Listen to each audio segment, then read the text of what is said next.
Okay, welcome everyone to another one of our monthly webinars, expert webinars for OpenAir users. Today's topic is skill profiles. So if you haven't been to a webinar before, let me tell you a little bit about how it's run.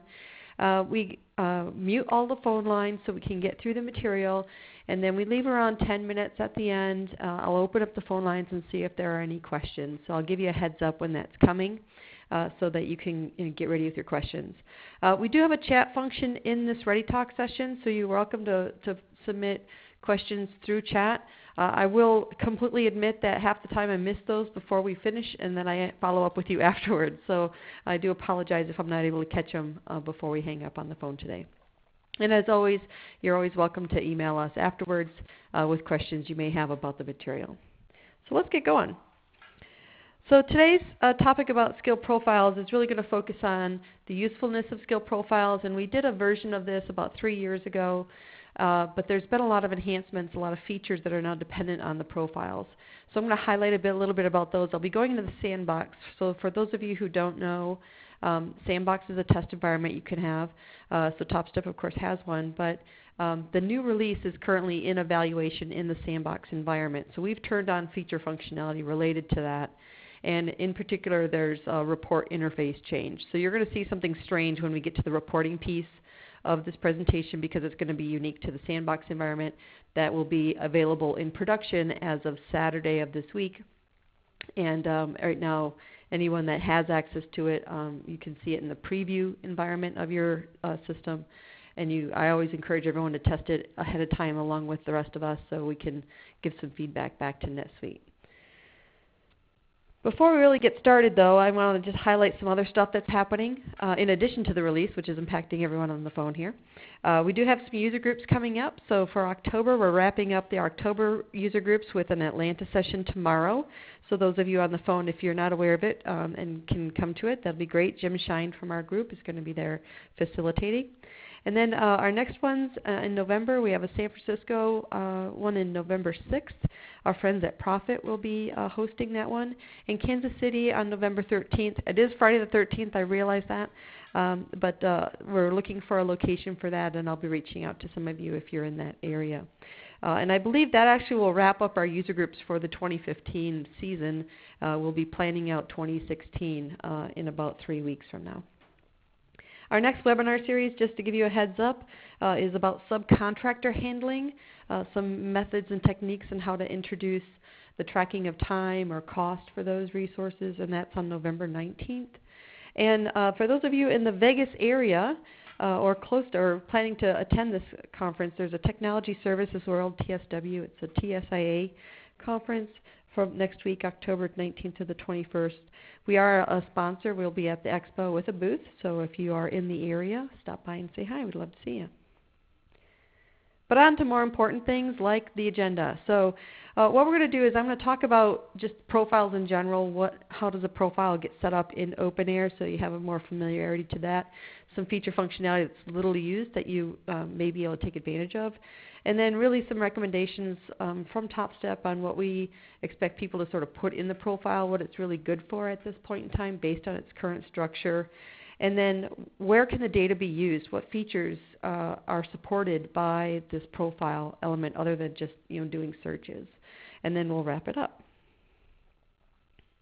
So why do you want to use profiles to begin with in OpenAir? So the real reason for using profiles in OpenAir is just being able to understand what skill sets or skilled people you have in the environment and be able to find people of certain skill sets to be able to staff them on projects. That's sort of the basic crux of it. It's really meant to do more resource sharing, resource scheduling, global utilization type increases so that people are aware of each other's strengths and skill sets. But they don't actually have to be limited to skill sets. I keep calling it a skill profile, but OpenAir calls it a resource profile by default. One of the categories that you can create is a value called skill.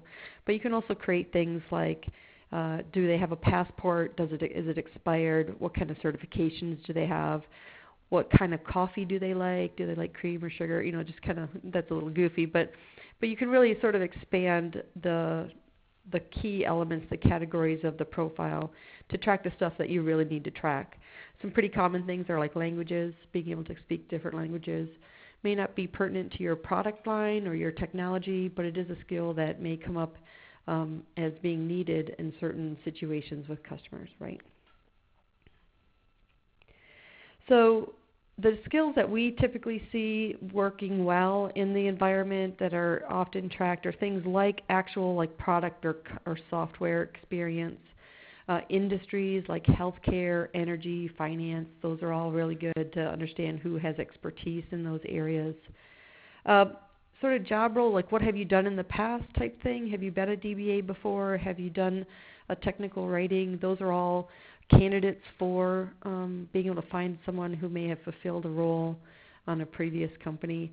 And these are standard things that are coming with the tool, with OpenAir. They sort of give you sort of starter categories. Location is also a starter category for them. But I do often see people tracking languages. I think that's a good thing to track. But soft skills I do see quite often in people's databases.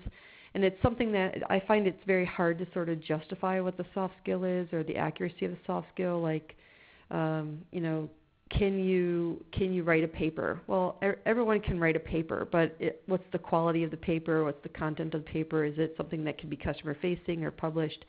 That's the kind of soft skill that it's kind of hard to track that kind of thing, unless there really is a need that you need to be a certified speaker, right? And that technically could probably be a certification instead of a soft skill. But other things that you can track are, more things related to your business, right? Do you have specific hardware that you deal with or specific software that you deal with? Do you have a very specific SaaS products, for example, like we support OpenAir, right? So that would be a category that would be unique to TopStep, but not most other companies would necessarily track that kind of skill set. But oftentimes when we're called to work with customers or we're being asked to kind of propose skill databases or profiles with customers, there's a few traps that we try to help customers avoid. And these are things where you're getting too granular, too detailed in the skill database. So definitely the first one is a kind of a pitfall where you're dealing with software products, let's see, Windows 8, Windows 10, Windows 3.1, for those of you who remember it. So that's a little bit too granular to track because versions come out quite often, right? That's the whole reason for enhancing product lines. So do you have experience with Windows? Jumping from Windows 3.1 to Windows 95, that was a huge change. That might be worthwhile. I'm experienced with Windows 3.1, but 95 and after I'm not, which is kind of hard to believe nowadays. But I'm experienced with Windows 7, but not with Windows 10. And anything that's sort of a major change in the product that might be worth tracking a version, but not individual versions, version 1, version 1.2, version 2. That'll just be too much detail. It'll be too unmaintainable for your staff and for the individual entering the data in their database. The other thing is, when you want to track skills, oftentimes it's like there's a lot of it would be nice if type categories. It'd be nice if I could figure out how far people are driving to the office. It would be nice for me to understand whether people are willing to work in the early mornings to support Europe. It would be nice if there are things that, boy, if you had the data, that'd be great. You could do searches on it, but it's not critical to the business, right? So limiting the skill profile is something that it takes a little bit of restraint, right? Because you want to track everything. You want to track, what are all the products that you have experience with.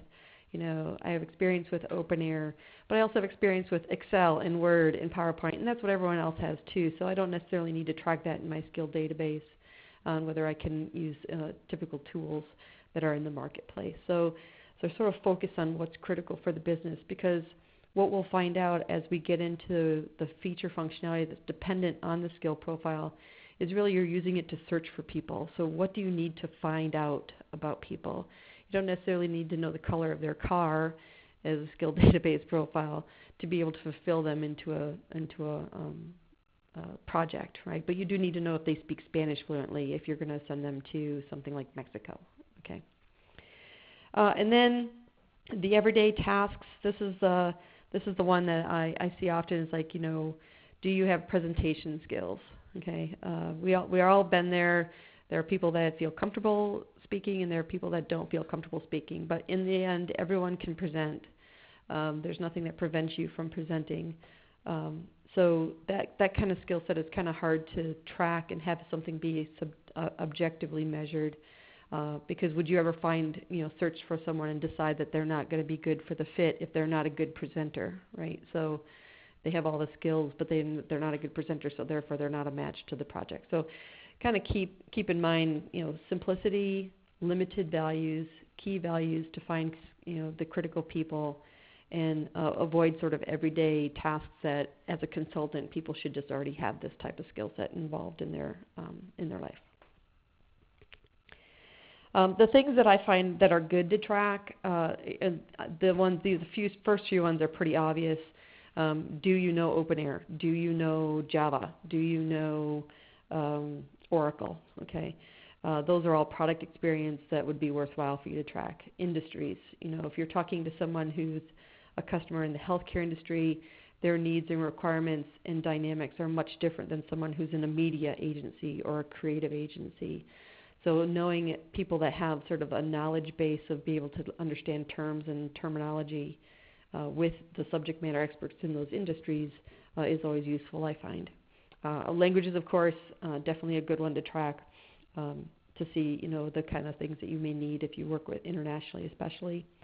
Location's a hard one. It's the one that everyone wants to track in OpenAir, but it's difficult because it's a drop-down list at the end of the day. So how do you make a drop-down list worthwhile where you really want some kind of Google map type thing, which is not available right now in OpenAir. But you sort of have to decide what's going to be the best. Is it sort of region? Is it state? Is it country? So I see location being decent to track, but it has to make sense for your organization and be useful for your organization. And then things like passports, especially if you're international. Do people have a passport? Are they here on visa? When do they expire, so that you can keep track of stuff like that as well. Now, whenever you are tracking something in the skill profiles, like do you know Oracle, okay, or do you know NetSuite or OpenAir, right? You don't want a yes/no answer. You want to understand, well, how well do you know it? So this is where attribute sets are defined. Attribute sets are a way to sort of further qualify what that selection is all about. So OpenAir, I have 15 plus years of experience working with the OpenAir product, okay? Or I have been a consultant for, I understand, integration manager integrations because I've done, 30 deployments with them. So the attribute set would be the further clarification or qualification of the selected skill or location or language or something. So language would be Spanish. Can you read? Can you speak? Is it sort of a second language for you? How do you track that information? Sometimes I do see there's sort of a train of thinking. There's two camps of thinking related to these attributes. One is I'm going to give a complete list, but the complete list is only for people who have that skill. So if I'm skilled at QuickBooks, then I would select QuickBooks and I would qualify it with an attribute. If I'm not skilled in Oracle, then I wouldn't even select Oracle in my profile. The other camp thinks in terms of completeness. So I want every profile to have every element in it. Even if you don't have the skill set, you should have selected that, and I will give you an attribute that says no experience. It's really a matter of if you're going to use the skill profile in your organization on whether you need that complete set or not. The complete set would almost drive you toward monitoring it to understand a little bit of like training roadmaps for your employees. People who don't have a skill set, maybe you're finding that you really do need to have more NetSuite ERP experts. So therefore, I'm going to find everyone that doesn't have experience, and I'm going to start getting them trained. So if you're starting to use the skill profile as a training map, career path map, investment map, then you would want the more complete set of information where the attribute sets would also include the value of 0 or never used or no experience or something like that. If you're really looking at it for just making sure that you find people who have that skill set of the certain level that you need, then you don't need to worry about completeness. Just put the information in and you're tracking just what it is you need. So you're not kind of sort of cluttering up the database with extra values that you would never search on because you would never look up anyone with no experience. So both camps are valid. It really is being driven by how you're using the skill database at the end of the day and what features in the OpenAir tool and outside of OpenAir that you're relying on.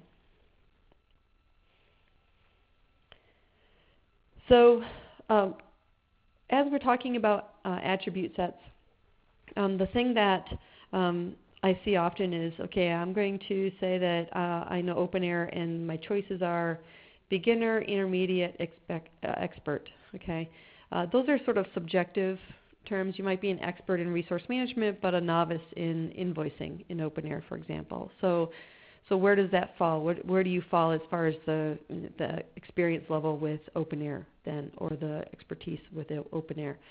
So it gets a little bit tricky when you sort of have those more subjective values. So I like to, I'm always very much a more tactical person. So I like to find more objective ways to measure things, like how many years of experience do you have in working with this? Okay, that also could be subjective because working has its own definition. But if you are primarily working with healthcare customers, then you have expertise in that industry. So 5+ years of expertise in healthcare doesn't mean that you could go out and run a healthcare organization, but you've been involved with projects over the past 5 years that have healthcare themes, for example. So wherever possible, try to make it objective because it'll be easier to evaluate and look up that information versus sort of second guessing what somebody may have selected as, you know, they think they're an expert in OpenAir and you find out they're really more of an intermediate because there's areas of the tool that they don't really know very well. Okay. So enough about, you know, sort of the why and the what and the suggestions. So let's talk about, like, how do you actually set up a profile? So the profile structure in OpenAir, it is a unique setup because it's not a place where you just put a bunch of values and then you go somewhere else and you enter the data, right? You actually have to take a couple of steps to create the entire skill database. And really, OpenAir's skill database is, if you laid it out to sort of visualize it in a whole, it's basically like a spreadsheet, if you think in terms of a spreadsheet. So often I've seen customers where the users are in the rows, so column A has the usernames, and then columns B through ZZ have the different skills, and the skills are then grouped by different categories, so software skills, hardware skills, languages, so forth and so on, and then you sort of fill it out. You fill out the grid and evaluate people. So OpenAir's skill database is basically like that. It's like a spreadsheet, but it's structured in OpenAir in a way to be able to support the spreadsheet and be expandable in the spreadsheet. And you do that by, actually, there's 4 steps that you have to follow in order to set up the database. And I'll be going into our sandbox and showing you this as well. So if you have access, you can also follow along in your environment. The main start off of using the skill profile is basically you activate how many categories you want to track. Okay, so let's, right off the bat, languages, job roles, skill sets, industries, technologies, something like that, where you activate the categories. And then you have to go and define what that category means. What's the list of values people can pick from? And then also what's an accompanying attribute set that goes with that. And then basically you tie everything together. Okay. And then you have the individuals fill out the data.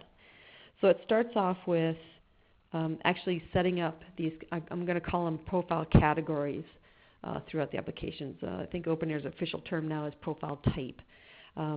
But it's the elements that you can select to populate in your skill profile. And so here's a screenshot from our sandbox environment that I set up this week, so that I'm using a lot of the functionality. You wouldn't necessarily use all the feature functionality, but of course I want to demo it for the webinar. It's going to show you every time there's a checkbox in the first column, which is the active column, that you're activating that category. You're activating that row. And that, like I said at the beginning, OpenAir sort of gives you some suggestions by giving you things like skill, education, location, job role, industry as sort of standard launching names to consider for a skill profile, but you're not limited to those. You can change those names. They don't really mean anything in the tool. It's just meant to, when a new system is deployed, it give you some guidance on how to use the profile. So the very first thing you do is you go into this resource profiles area. So if you haven't seen that before, it is under Administration, Application Settings, Resource Settings. And then it's something called just Resource Profiles. Okay. This has to be step one because what happens is when you check this active box and then you either accept the standard name or you give it a name in the terminology section, once you save this checkbox and name, just simply by doing that, what happens is that each of the options that you checked will show up as a value that you can populate in this list. So here is my technologies, industries, education, passport, and user states. Okay, so I had those 5 things checked. Those now create entries here that I can populate with values.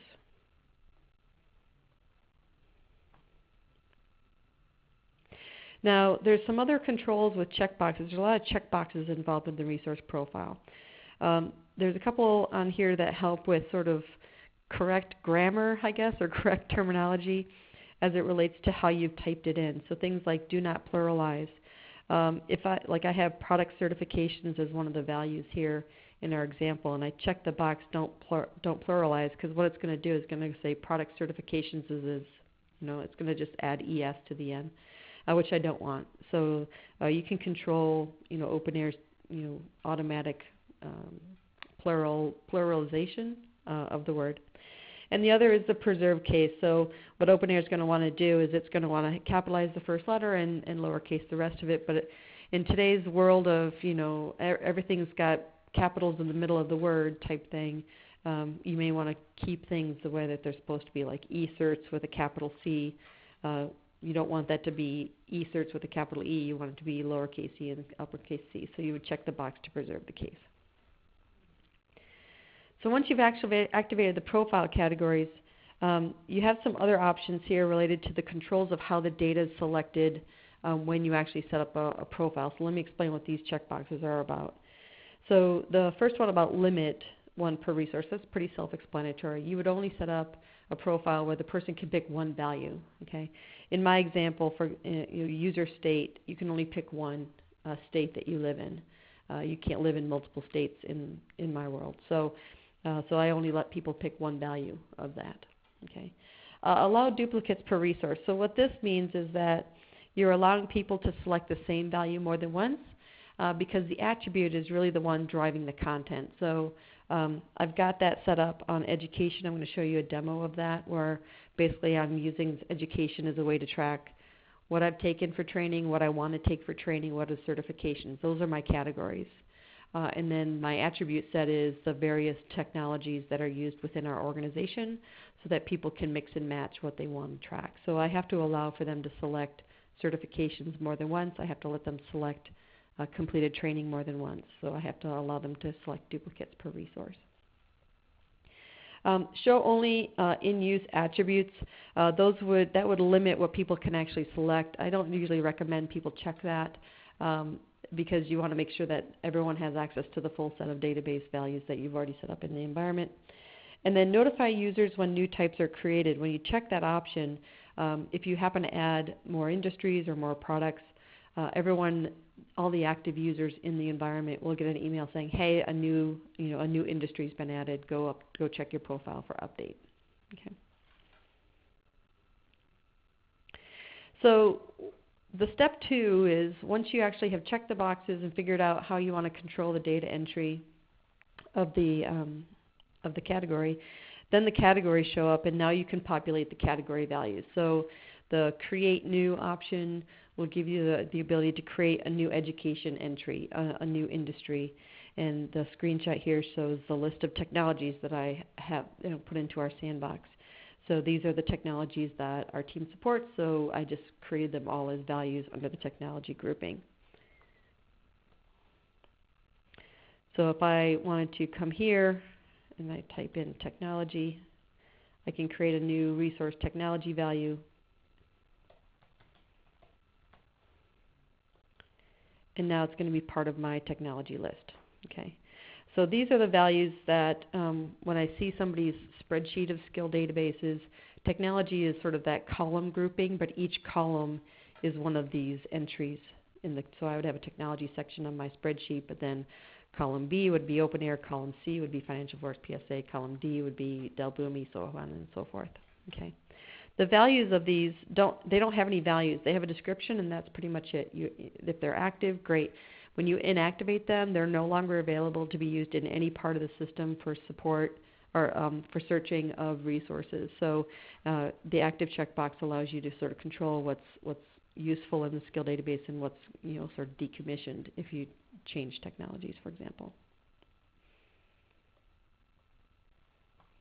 So that's all well and good. I've got the list of values in each of my categories, but now I have to decide on whether I want further qualification. So it's great that somebody can pick OpenAir as a technology they support, but I also want to understand, what is their experience with OpenAir. So I defined attribute sets, which is a single standard, entry under resource settings called attribute sets, and you physically create attribute sets. You create a new attribute set, and the attribute set by nature is a drop-down, so you populate it with a list of values that you need to make the attribute set worthwhile. Okay, so years of experience is pretty common. Number of deployments for us is a pretty useful one. Technology actually is another one, and I'll show you how we use that when it comes to the education matrix. But the attribute sets are what you use to further define the individual categories. So if I click into attribute sets, I've got a few of them set up here. So for example, my passport expiration qualifier. Do you have a passport? Yes or no, right? I have a passport and it expires in 2016 or 2017, okay? A way for you to quickly find out who has a valid passport, who doesn't. You just define as many attribute sets as you need to, because then the last step is take the attribute set and link it to the correct profile category in your resource profile matrix. So you start here and you end here, basically, in setting up the database. And that's what this middle section is all about, this attribute set section. Once you've got your profile elements selected, you populate your values under resource settings for technology, user state, industry, so forth. Then if you do have some attribute sets that would further clarify what the values are here, then you set those attribute sets next to each of the relevant categories. You are allowed only one attribute set, one additional qualifier. So many times we run into requirements where customers want to track multiple values on the same entry, and the system at the current state can't support that. So what ends up happening is you sort of restructure the skill database so it can meet OpenAir's very simplistic value qualifier type structure. Okay, you can't put dates in. There's no date field. There's no custom fields that you can put in that'll be useful. It's really more of a value qualifier, and that's the limit of what it is right now.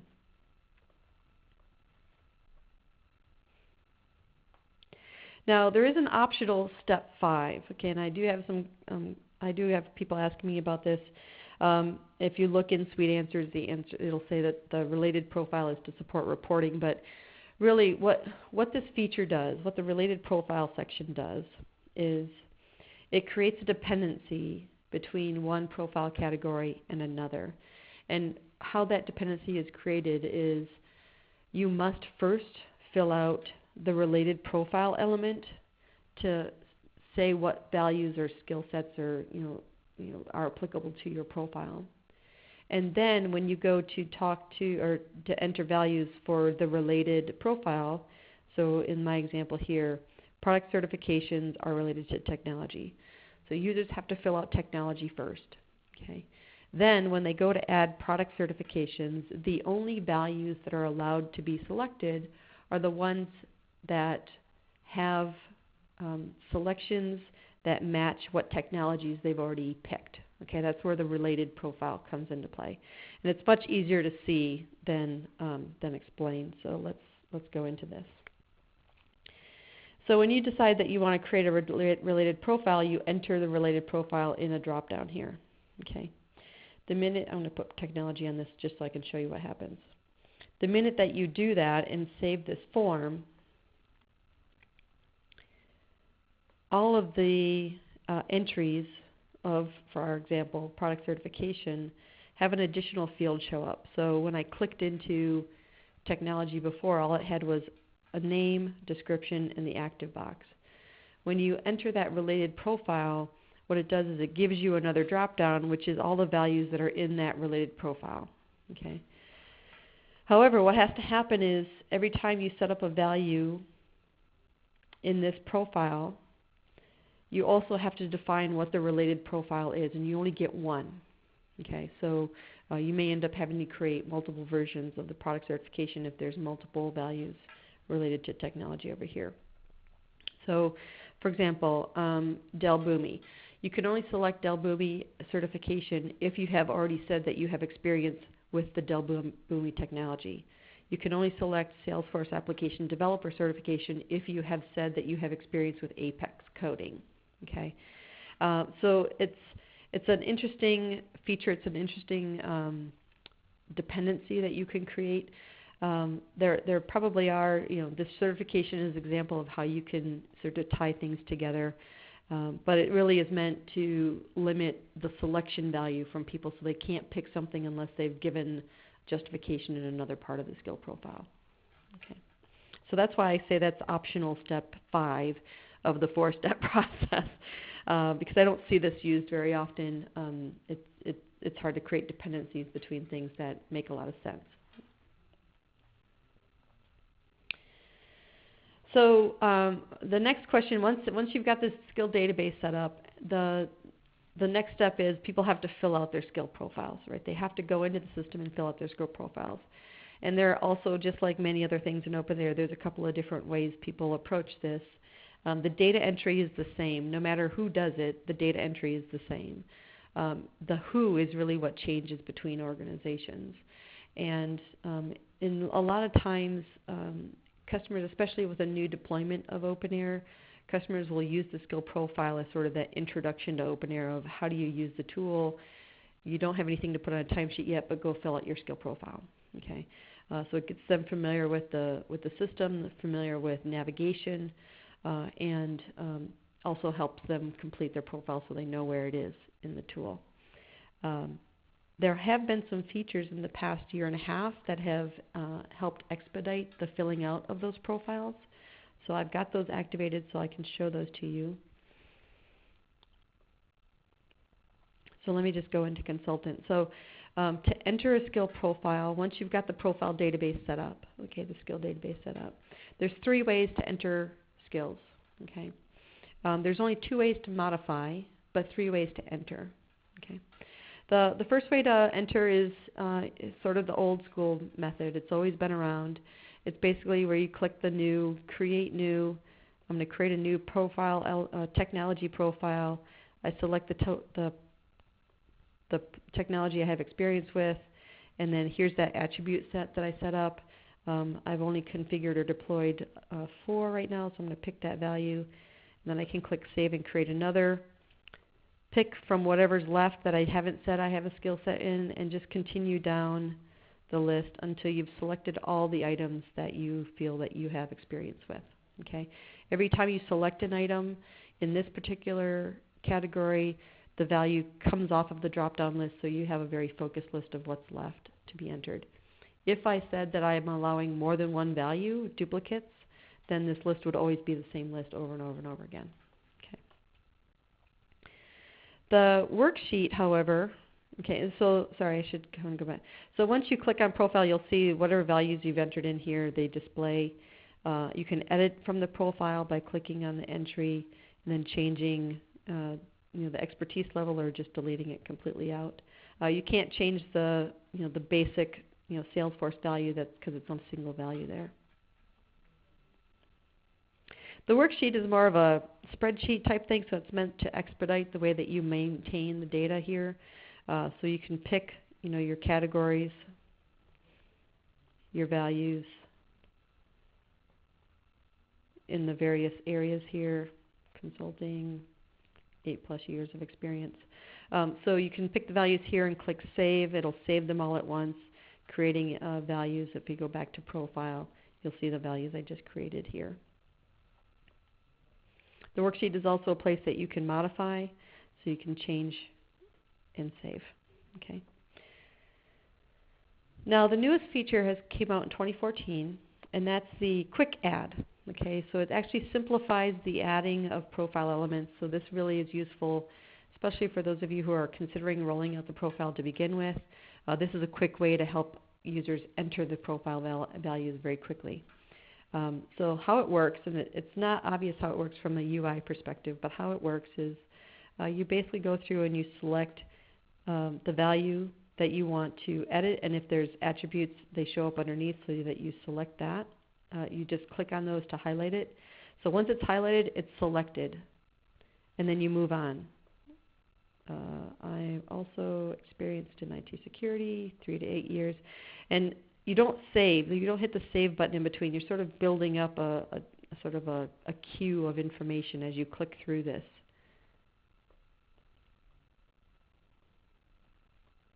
And then once you're done selecting all the values that you want from each of the areas, you click Done, and it creates all of those entries in the profile. So you'll see it in the worksheet, you'll see it in the profile. Okay. So it does actually save a lot of time setting up initial profiles. For those of you, like I said, that are rolling out the profile to begin with, definitely recommend enabling this feature. It is an internal switch, so you do have to contact OpenAir support to enable it. But once you have it, you can quickly build profiles. This is the feature that you can only add. You can't edit with this feature. So if you want to edit information, you have to kind of go back into the worksheet or the profile currently. And that when it came out, it did actually highlight the fact that it was an add-only function at this point in time. Okay. The other thing is, so once people have their profile set up, maintenance, right? Maintenance is the big part of the skill profile, the usefulness of the profile. How do I make sure people are keeping it up to date? There's really only one report that's supported in the tool to remind you, hey, by the way, the last update of this profile was XYZ date. Okay, and that's in the Advanced tab. Okay, there's a Resource Profiles report in the Advanced tab, and really what it gives you the ability to do is list out the person, their profile category, the current value, the last time they updated it. Very basic information. Very much sort of a review of what information is in the tool. And I'm going to show you right now. I'll just run it in the system.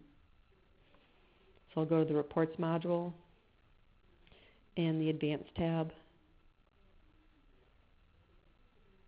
And so this looks the same. I'll go back and show you the other thing briefly. That's the new feature. But the Advanced tab and then this thing down here called Resource Profiles. It has limited filtering, so it really focuses on the resource profile, so filtering by profile type or values within the profile. And the date range really is going to look at the last updated, so it's going to filter based on the date range for last updated values. So I can run the report, and this is pretty much the basics of what you get. Person's name, the profile element value, and the last updated date. Okay. Not terribly useful for reminding you. You have to sort of run the report and then take a view, sort by last updated date to find out stuff that's really, really old. Okay, but there's a tip. So if you think outside the box, because the system doesn't naturally have notification functionality or automated reminders, you can take advantage of the fact that the profile itself, the resource profile structure, had that last checkbox column that said, notify people when there's a new value. So sort of thinking out loud, what if you set up a category called Reminder, and everyone has to have the Reminder category in their profile, or maybe we use something like I added it to my user state profile. So then I enter a new value in this profile category. which sends a notification out to everyone. So in my user state profile, I added a new category, said, reminder, update your profile. And an email goes out to everyone who's active that has values in that profile category to remind them, hey, there's a new value here, and by the way, the new value is called reminder, update your profile. So you can sort of force a notification to go out as a way to sort of tell everyone, hey, by the way, this is your annual reminder. It's not a standard notification. It's, again, one of those things, just leveraging the functionality and making it do what you really want the system to do on a more automated basis, but you can force it to happen. So if that wasn't clear, let me go back to what I actually did here. Okay, if I go to Application Settings, Resource Settings. So my resource profile, this user state, people are only allowed to select one, and in my structure, everyone has to have one. Everyone has to say what state they're in. Okay, California, Arizona, Illinois, whatever. But I also checked the box of notify users when new types are created. And then when I save that, I literally leverage the existing table, the user state table, which I know everyone has a value of because it's required for us to have proper profile set up. I can't force people to always set it, but that's where you have to kind of monitor it. So then I go into the user states and I say, okay, here's the current list. I'm going to add a new value. The new value is reminder, update your profile. And when I save that, the fact that I've saved that, now it'll send a notify. See how it says 4 users were notified. It'll send an email out to everyone that had the user state category in their profile, and they'll get a notification that there's this new entry. They don't actually have to go and select that as an entry, but it's a way to sort of force a reminder to go out for everyone who has a skilled database. And then you can delete it again. Go back, delete it, or keep it for posterity, or inactivate it, whatever you want to do with it. No notification goes out if you delete it or inactivate it. Only when you add a new active one does it do anything. Okay. So when is a good time to update the profile? Obviously whenever you have a new skill, but that's kind of hard to manage. So at least quarterly, or annually.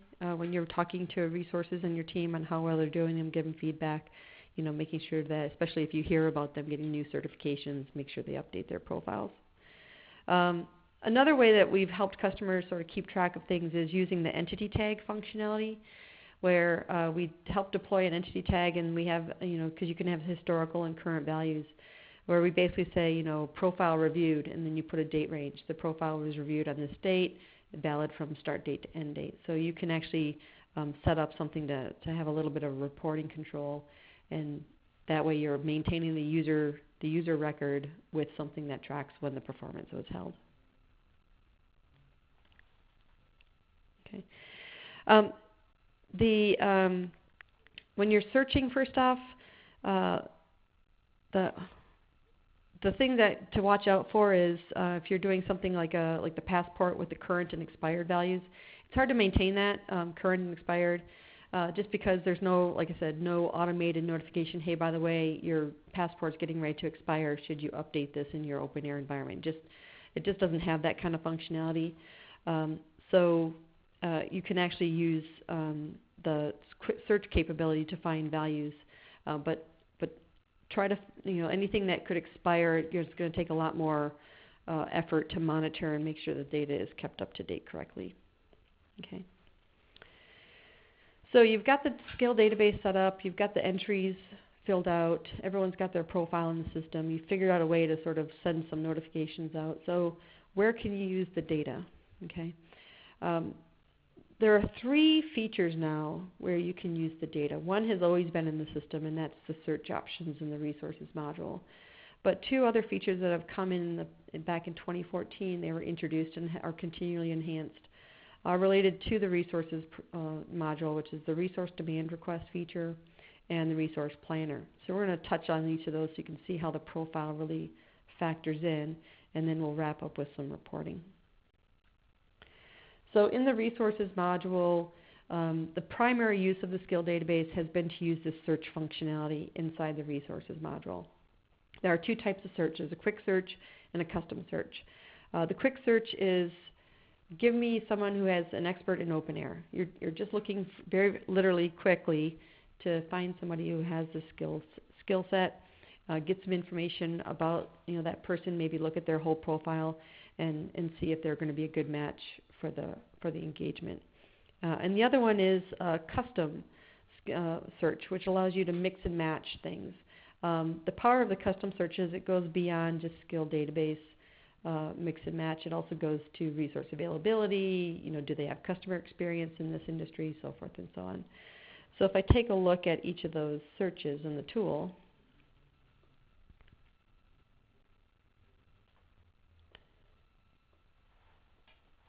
the quick search, like I said, is you just select the search, the category, and it just gives you, I want everyone who has experience in the consulting industry, and it gives you the resources along with any attributes and notes that they have. Very, very simple lookup.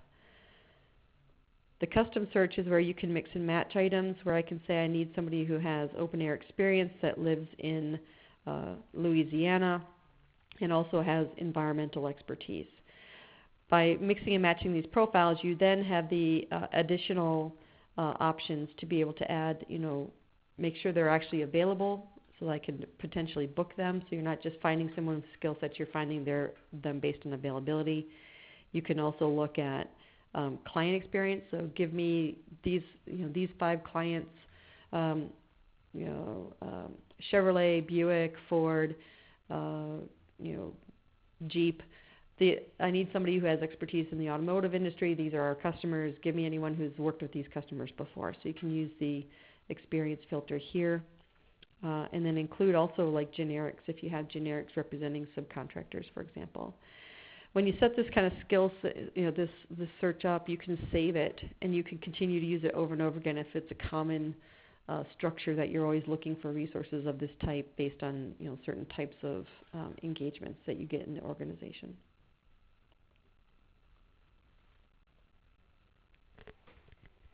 Now the thing about the quick search is when you find someone, actually if you click into them, you can see the whole profile right away by just clicking on their user ID.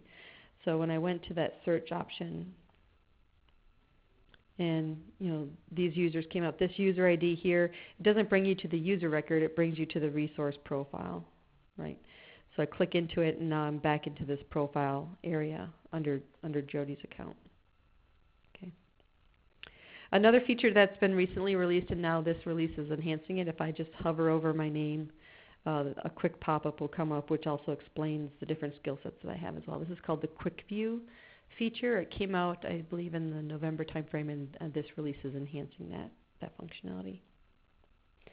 In the custom search, however, the custom search, when you get the users' names, you don't actually, you don't click into the name to see the profile. You can you basically, when you click into the name, you see the availability of the person. So it jumps you into more of a, like the bookings view, the chart view type thing to be able to see how busy the person is. So it's a little bit of different reporting results. But it is meant to give you a list of resources that are the best match based on your search criteria, if there's anyone that does have all that search criteria involved. But those were the standard things that have always been with the tool as far as I've worked with it. New features that came out in 2014 actually are dependent on having a skill profile. So you may have heard about the resource demand request. It came out in May 2014. And this, in order for you to use this functionality, you have to have a skill profile set up of some type because it completely relies on that. At a high level, the way this functionality works is you start the resource scheduling process by focusing on the project first. So you focus on the project first, creating sort of the time frame of the project into what's called a resource request. So you're creating like an engagement resource request. And then that's sort of an overarching record. Inside that request, you create queues or line items, and each of those line items is a type of resource and a number of that type of resource that you need, and specifically the time frame and the hours that you need for that person to deliver. Okay, so you could have a year-long project. You need 5 solution architects, but only at the beginning of the project I need 4 DBAs. At the end of the project I need 1 project manager for the whole project. Okay, so you create these resource queues, and once you've got this sort of structure of the resource needs throughout the life of the project, you finalize that, which notifies a resource management team, and that resource management team then goes and reviews, fulfills, and books the resources according to matching criteria. That matching criteria is many times not only the time frame and the hours, but the skill profile that you set up. So on the resource demand queue form, when you fill out the individual items of the resource types underneath the request, the bottom part of the form actually has what are the required search criteria from the skill profile, what is the preferred, what should I make sure I don't pick anyone up of that has this type of skill set. Okay, so it's the negative version of things. So you definitely have to fill this out. If you don't fill this value out, nothing comes up in the resource request, because this button, search resource request queue selections, that's how the request is fulfilled. It goes and it finds resources based on hours, time frame, and the skill set, and it comes up with a really nice detailed, best match options for you to consider, and then populate into the scheduling. Okay. Getting into more of this will require a whole other webinar, so we're just going to move on, but this feature does require the skill database. The other, however, is the resource planner, which is actually quite popular now with customers that are trying it out at least. And the nice thing about the profile is that you can actually add the skill profile categories that you've created as columns in your planner view.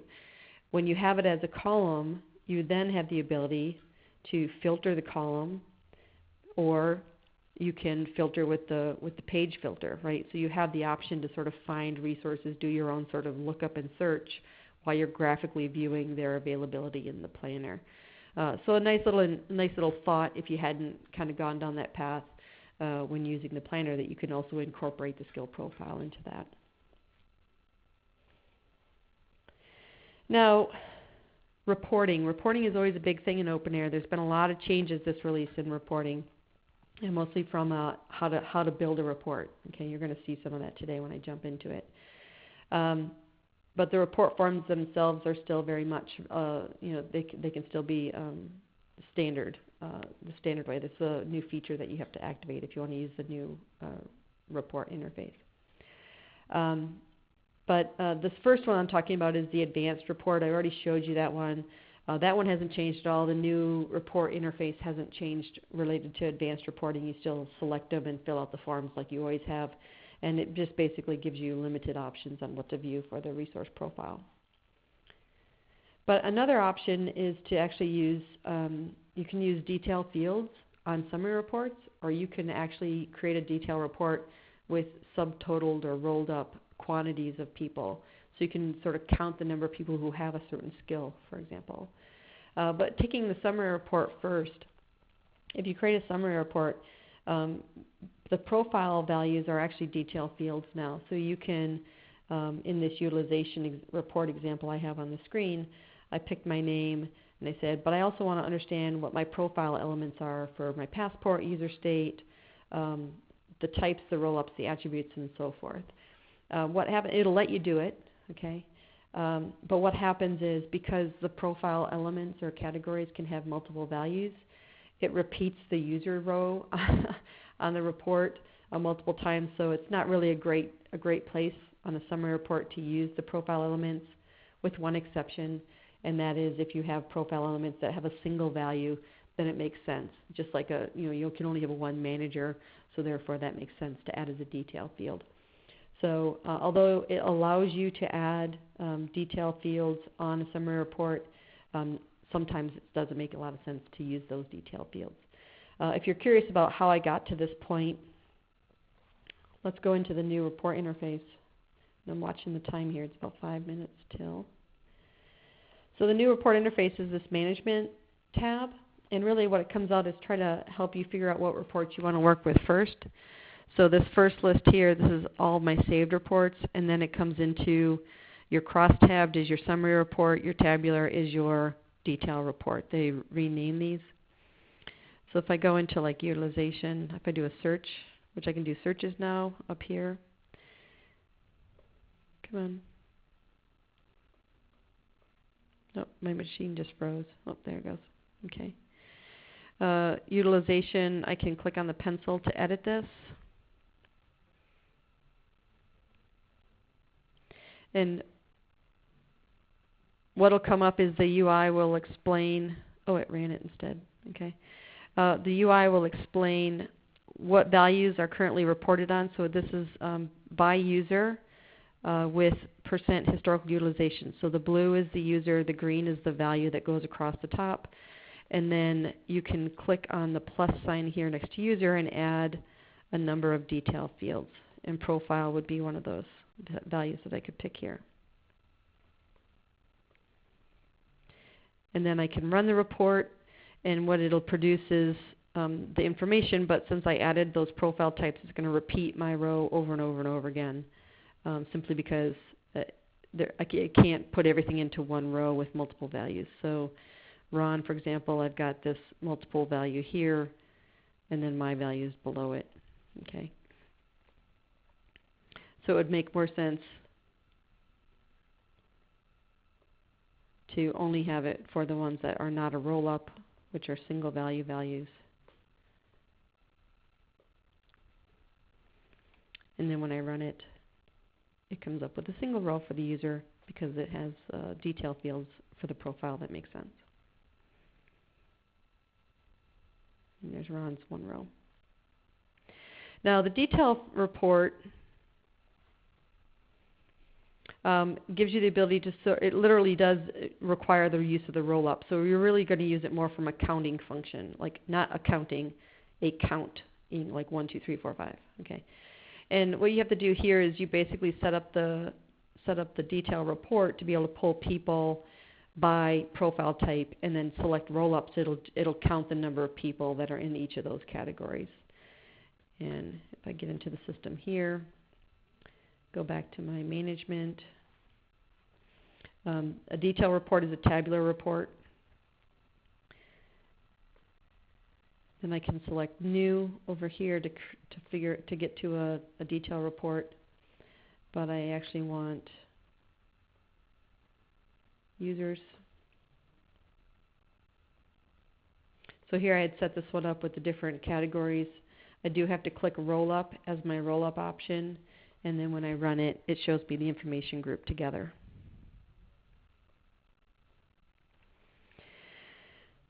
So I realize we're running out of time here, but I'm going to open up the phone lines and see if there are any questions. Of course, you could always send me emails with questions afterwards. There's just a lot of information now to deal with for the skill profile.